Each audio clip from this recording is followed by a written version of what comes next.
and until they've played Sussex at Hove. But as soon as those matches are over, I want to see them and thrash it all out. But I don't want to do anything that affects Yorkshire's chances of gaining points in the last two championship matches. But as soon as the season's finished, there's got to be some sorting out, because quite honestly, I don't feel that I'm getting a fair deal from the Yorkshire manager. The showdown, forecast by placards outside Scarborough Cricket Club this morning, came earlier than even Geoffrey Boycott expected. The Yorkshire opener arrived eager to face the Northamptonshire attack and wasn't told he'd been suspended by Illingworth until he was in the dressing room preparing for the game. A glance at the programme, though, would have told him there'd be no Boycott batting number 1 or 2 today. After yesterday's comments, Boycott was more guarded about his reaction to suspension.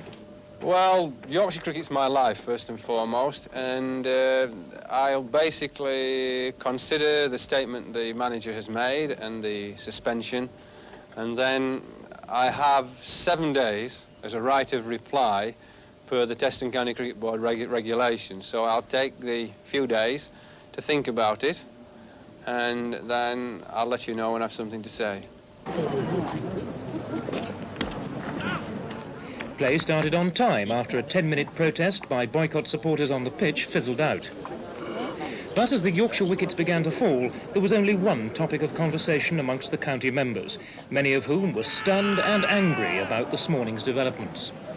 In my opinion, Ramus Illingworth's the guilty party, and he wants voting out. Full stop. Do you think that'll happen now? Well, I hope so, because it's the last year to be a member of Yorkshire, and I've been a member from being a lad. As club officials hastily arranged a meeting for this afternoon to decide their next move, Boycott strode from the ground to an ovation from a large section of the crowd.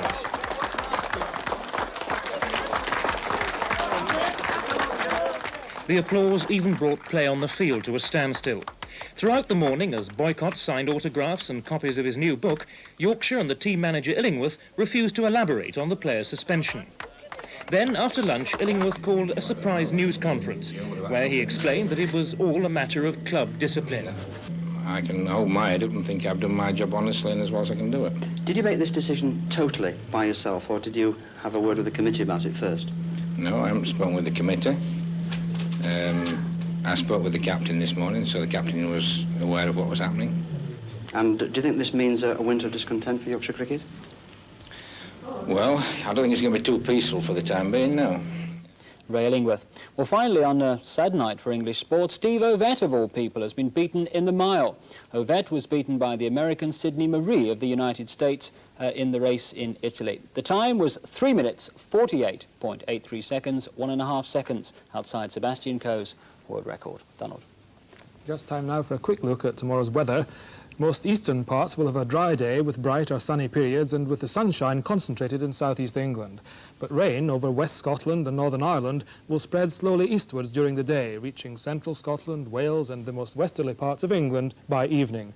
It'll be very windy too on that west side, and temperatures will range from 60 degrees centigrade, 61 degrees Fahrenheit in the northwest, to 23 degrees centigrade, 73 Fahrenheit in the southeast.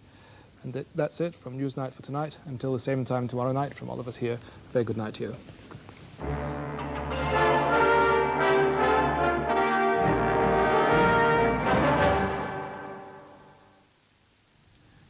Now, bringing BBC2 to the end of the evening are Laurel and Hardy, whose night out leaves them blotto.